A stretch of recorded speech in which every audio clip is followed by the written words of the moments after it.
What's going on, fellas? It's Chris Teresi here, professional sports bettor, founder of WeCoverSpreads.com.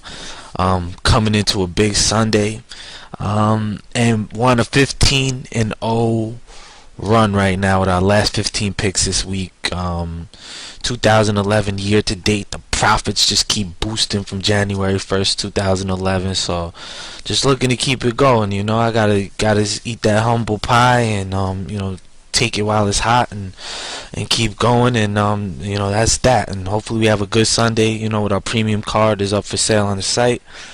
Top 10 monitored and documented NFL season. So keep it rolling. And if you guys want, you can check out my blog. The Smart Money Report shows you where all the early money moved early in the week. That's always a good read. That's up on my site at WeCoverSpreads.com. And quickly, I'm going to run through every single NFL game on the board. I was at a couple of meetings yesterday and stuff, so with various guys here, local big money bettors in New York, really big money bettors, sharp guys I respect.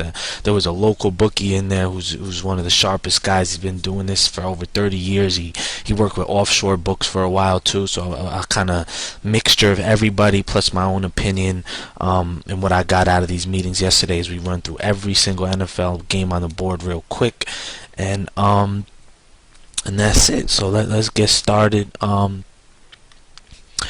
First game on the board, Carolina Detroit. I think at 7.5 I ought to lean Carolina. Number seems kind of on point, but I think for one thing though, you got to think Detroit's probably going to be looking ahead to their big game on Thanksgiving with Green Bay, a divisional rivalry.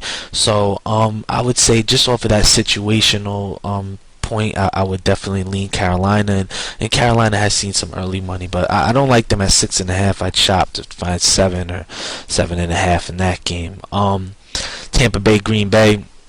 I mean, how can he step in front of Green Bay, in this spot? But and this is the NFL. You never want to lay 2 touchdowns with the team. So, I'd pass on this game, I guess, because if you look at it, Green Bay may be also looking ahead to Detroit. You never know; they may rest their starters in the last couple of drives here, and Tampa Bay finds a way to get a backdoor cover or something like that. So, for me, it's kind of a pass. But I mean, if I was gun to my head to get involved, I don't know. I guess I'd probably take Tampa Bay and say a prayer. Next game we got on the board, Dallas, Washington. I definitely lean Washington here. I know they're an ugly dog. I bet them last week. They didn't come through against Miami, but I think this spot here, I think this number is very high for a divisional rivalry game. Divisional home dogs, old school guys in my circle love them. Washington did take early sharp money, and I shop around. If you could find a 7.5 or something like that, I definitely lean Washington. Next game, Miami, Buffalo. To me, if I would have went back a couple of weeks, I said it on my podcast, I thought Buffalo would have been at least 3, 4, 4.5 point favorite here before. Buffalo lost 2 in a row. Miami won 2 in a row. Sharp guys in my circle. I said it on the podcast way back on Tuesday or Wednesday. They love Miami in this spot. They love them at anything under a field goal. Notice this is up to a field goal now. So Miami was definitely the early sharp move. For me, it's kind of hard to get involved because I'm wondering if there was an overreaction here by the by the betting public and odds makers to Buffalo's last 2 games where they really struggled, and Miami, last 2 games where they beat teams that aren't that impressive, Kansas City and Washington. So that's a tough game to get involved with right there. Jacksonville, Cleveland.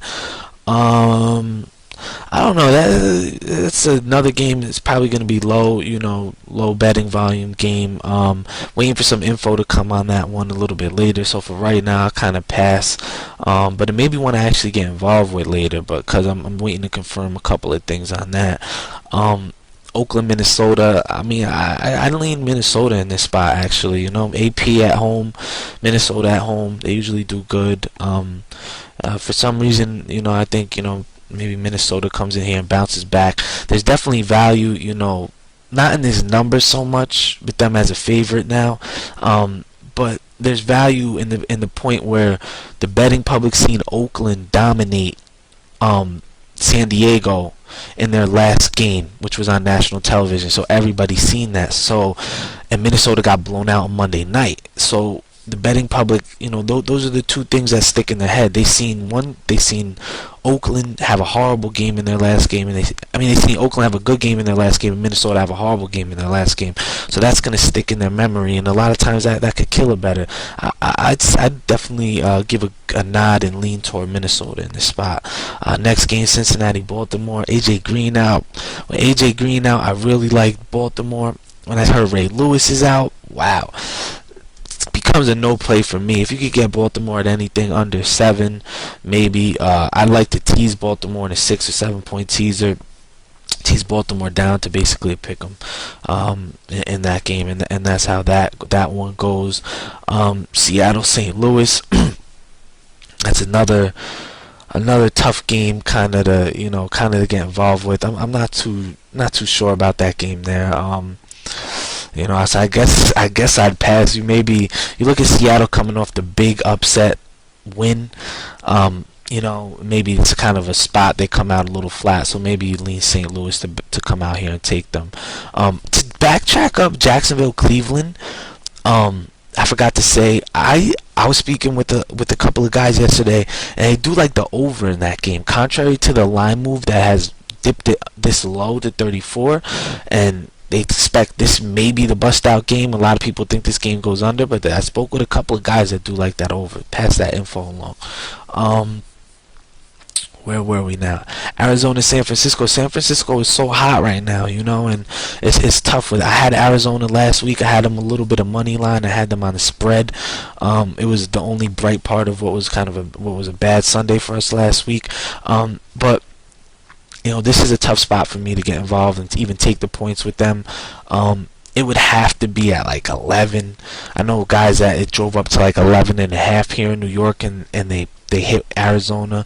But San Francisco's really hot right now, and it's a tough game to get involved with. Tennessee, Atlanta.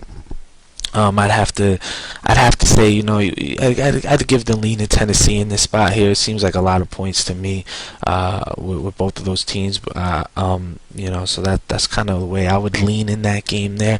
Tennessee's been Jekyll and Hyde, but they're starting to show improvements, and Atlanta's somewhat, they're coming off a loss, a game they should have won. So you wonder, are they a little deflated after losing to a divisional rival in overtime last week? San Diego, Chicago. The bookmaker, the local bookie guy I was with yesterday, he told me, Chicago's his second best team in the NFC right now, like 2 points behind Green Bay in his power ratings. He thinks they're the only team that has a shot at knocking off Green Bay in the playoffs. He's been high on Chicago since the beginning of the year. We all told him he was crazy. And he says, a lot of sharps are coming in on San Diego. He thinks that's the wrong side. He thinks Chicago has no problem here. I know a lot of guys though that think San Diego comes out here and wins this game straight up. It's a tough game, Definitely a tough game to get involved with. Philly, Giants. I think here in New York, a lot of guys are skeptical to lay these type of points with New York in the spot. If they did, they laid them earlier in the week at 4 and took a shot before they knew Vic was out. A lot of guys think Vince Young something different. Maybe comes in here and shows something positive for the Eagles here. So maybe you want to wait till kickoff. A lot of guys said that. A lot of guys are like, we'll wait till kickoff and get Philly at the best number possible. Philly always plays the Giants tough here, even with Macklin out. You never know. Vince Young, he may be motivated, more motivated than Vic was, who already had his big payday. You may see, Young want to try to, prove himself again, prove that he's can play in this league. And I think Vince Young is a talented quarterback still, regardless of mentally where he's at. He's still a talented quarterback, so he could be very motivated in this spot. Philly season's done. I'm down on them. I haven't bet them once, but I would lean Philly in this spot at like the highest number, 6.5, 6, 7 before kickoff. And that wraps up the card, and wish you guys the best of luck today.